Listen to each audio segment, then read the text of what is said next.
77 సంవత్సరాలు పూర్తి చేసుకొని 78 సంవత్సరంలో అడుగు పెడుతున్నటువంటి సందర్భంలో ఆంధ్రప్రదేశ్ రాష్ట్ర ప్రజలకి స్వతంత్రం పోయి 2.5 మాసాలు అయింది. ఎందుకంటే వాస్తవానికి ప్రజా తీర్పుని అంగీకరించాల్సినటువంటి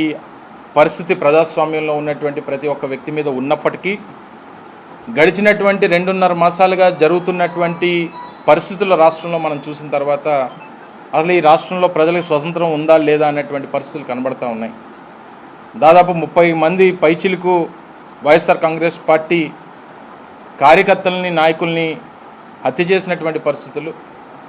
దాదాపు 500 పైచిలకు దౌర్జన్యాలు, అంతకు మించి దోపిడీలు, ప్రభుత్వ కార్యాలయాల మీద వైఎస్ఆర్ కాంగ్రెస్ పార్టీ నాయకుల తాలూకా ఆస్తుల మీద చేస్తున్నటువంటి దాడులు, ఇవన్నీ చూసిన తర్వాత ముఖ్యంగా అసలు వైఎస్ఆర్ కాంగ్రెస్ పార్టీ నాయకులకి కార్యకర్తలకి